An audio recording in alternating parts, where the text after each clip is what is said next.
Hey guys, welcome back to Andy's Dinosaur Reviews, and today we are back with yet another brand new Rebor release, in a way, because this is actually technically like a re-release, but an upgraded version. This is the premium edition of Crimson King Requiem, which again is the Disney's Dinosaur Carnotaurus in 1/35th scale, which is definitely a iconic figure of theirs. You know, it's definitely one of their more popular releases, especially because everybody loves Disney's Dinosaur. Well, not everyone, I'm sure, but most people do.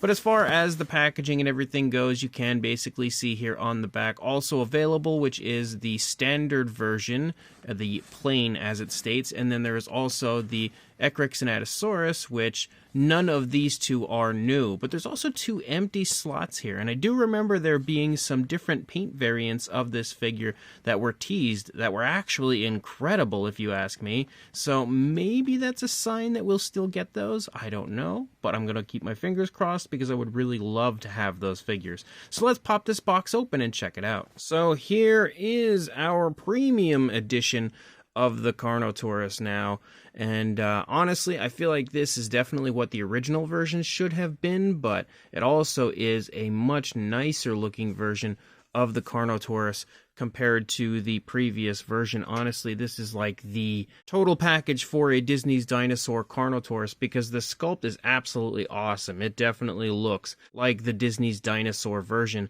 But one thing that the last version was lacking was the osteoderms being painted through the course of the body. And honestly, like when it first came out, I didn't even really notice it that much.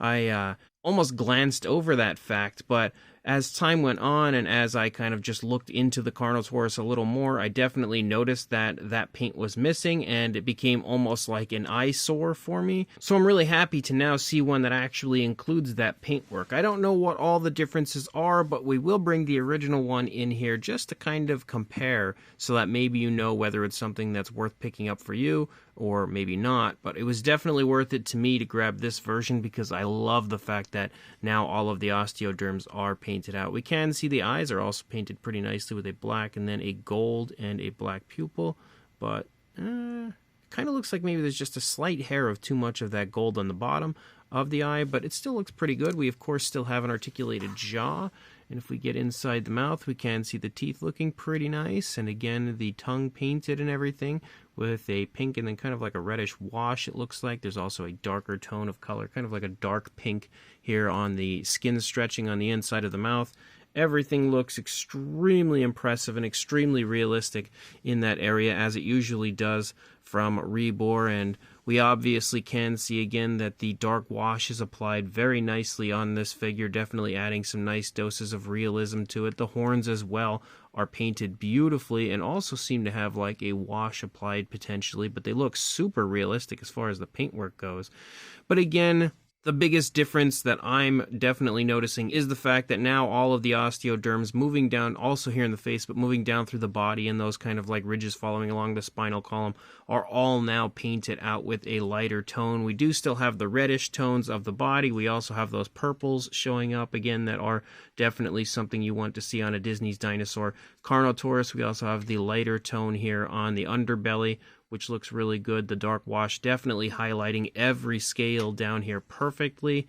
And then again, the coloration continues to look pretty much as it did on the first version through the rest of the body, again, except for the fact that we've got just added paintwork to it. It looks so nice, honestly. Like, the paint apps of this one are really, really well done. We also have the articulated arms, which is something that I believe the first version had as well, so that's definitely fun. But let me grab this first version, actually. I almost said the second, but the first version. Okay, so yeah, it's apparent to me that this is an incredible improvement in every way compared to the first version. So I had my first version positioned in kind of an interesting way on my shelf, but seems as though maybe it warped over time, so I'm going to have to get a stand here, which conveniently, the new Rebor version actually comes with a stand, so that's a plus. But honestly, I didn't realize that the paint difference was so drastic compared to the older one. Like, I don't know why I never realized how off the tones of color were on the first version. We have a more purplish tone of color on the first version as opposed to the gorgeous picture-perfect reds of the new version, the purple is also a different shade of color. Like as you lead down and you see these purples here, they're also a different shade of purple compared to what we now see on the newer one. The dark wash is also not nearly as impressive, and the paintwork of the horns is now spot on to the coloration of the Disney's Dinosaur Carnotaurus, where you could see they were a lot lighter on the older version. Man, this is actually kind of blowing my mind to see how different this was, and I didn't even realize it at the time. But we can also see, again, the unpainted osteoderms on the old one, the painted osteoderms now on the new one. It looks like the lower body, like the tone of color, is fairly similar, but just slightly different. Like you can really see a slight difference. It's almost a little bit darker on the newer version compared to the older version, but that's pretty crazy. I did not realize how vastly different the paint apps were. When I just first had seen the prototype images, again, the promo images from Rebor, I assumed that the only real added aspect of this figure were the painted osteoderms, but in fact, it's an entirely different repaint. So now it's actually kind of cool to have both, because it sort of looks like we have two different versions of the Disney's Dinosaur Carnotaurus, but they kind of go together, which actually makes it look like a male and female here, even though in the film, I think the male and female that we see are pretty much the same color, but still, maybe just a slightly different color variant that would be somewhere else in Disney's Dinosaur Land, I guess you could say.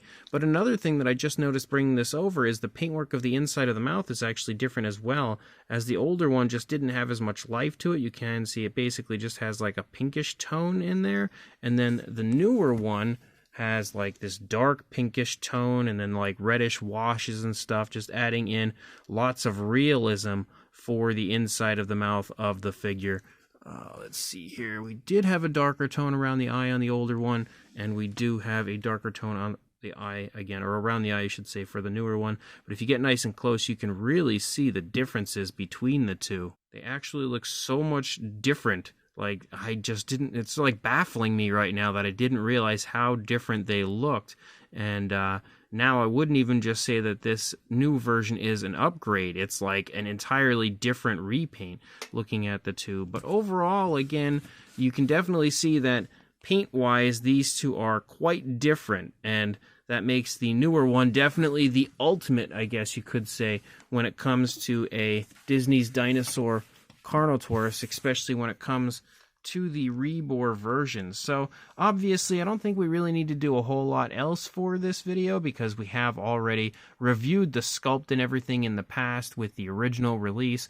So the sculpt is going to be the same. It's going to have the same size and everything as we had previously. The only real difference here would have been the paint apps, and honestly, the paint apps are incredible on this newest version, definitely giving us the most screen-accurate Disney's Dinosaur Carnotaurus to come so far. And you can also see that it still features all the same stuff that we had on the older one, like the articulated jaw, the articulated arms, and the wire-bendable tail, so that you can pose the tail, something that Rebor is pretty much like, known for at this point. Without a doubt, if you are a fan of the Disney's Dinosaur Carnotaurus, I recommend grabbing both of these, but if you already have the original, definitely pick the new one up, because it is way better when it comes to the paint apps, way more screen accurate, and just in general, honestly, I would say a masterpiece when it comes to the Disney's Dinosaur Carno. So if you are interested, I will include a link in the description to exactly where I purchased mine, which was on everythingdinosaur.com. So make sure you check that link, go grab this incredible Carnotaurus, and like, comment, and subscribe, and I will see you in the next review. Thanks for watching.